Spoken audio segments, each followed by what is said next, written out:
Good morning, I'm here at Blacksod Pier, which is in the Mullet Peninsula, which is the far west part of Mayo, and I'm just about to board one of the charter boats to head out to the three islands, Inishkea North, Inishkea South and Inishglora, so I'm in for a treat.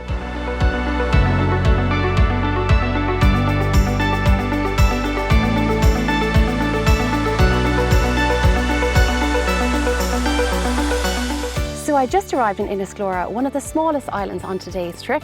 Inishglora is actually known for being the Holy Island, where you can find St. Brendan's Church and also Timple de Man agus Timple de Far, Church of the Man and Church of the Woman. Church of the Woman would have been a nunnery at the time. There's also Holy Well and beehive huts further down the island. But not only that, this is also an island for the children of Lear, the legend that dates back from thousands of years ago.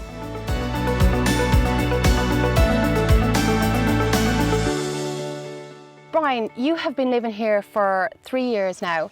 Tell me a little bit about the island, because obviously you know it from top to bottom at this stage. Right. Well, I suppose the first thing I'd say is that there's layers here. You know, there's layers of archaeology. Like the Stone Age people lived here, and there's old fields, a bit like the Acacia fields up in North Mayo. And then you have Bronze Age stuff, because I know stuff's been sent to the National Museum.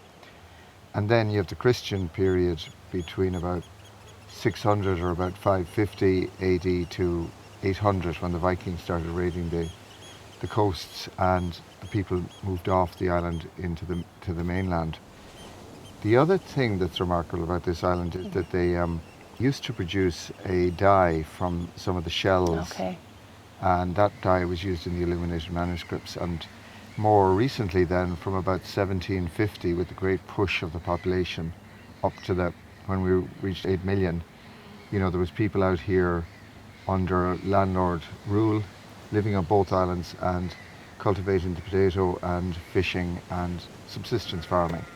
So they were here until 1932, but at the great disaster in 1929, when all the young men were lost up the coast. They lost, I think it was about 12 young men here. So that really devastated the island, and they were moved off then with the help of the government in 1932.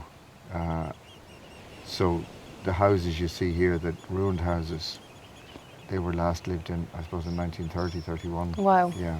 Fantastic. And tell me then a little bit about the flora and the fauna here in the island. There is the geese. I'm not sure, do they land on Inishkea North, or is it mostly only in Inishkea South?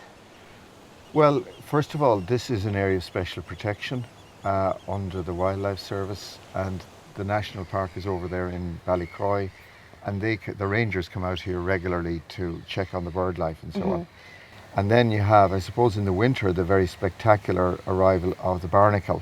Now, of course, they do go to the mainland as well, but they're mainly on these two islands here, and maybe up to Inishglora, north of us, but they graze here from about mid-October to about mid-April, and it's very precise, really. They arrive almost exactly mid-October, and they leave almost exactly mid-April to go back to Greenland, where they breed up there. Yeah, excellent. Well, it's an idyllic place to be, really, isn't it? It's very special, it really is. Yeah. And I mean, you know, I suppose, like, you have to think about the people who lived here before us and the life they had.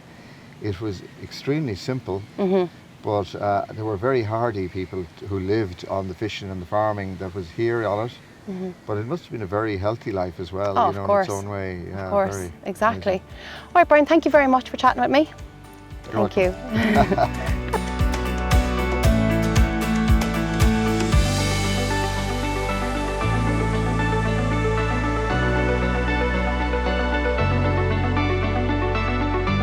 So that's it. That's my tour of the islands for today of Inishkea Islands. I'm off to go check out the beautiful turquoise waters. Thank you.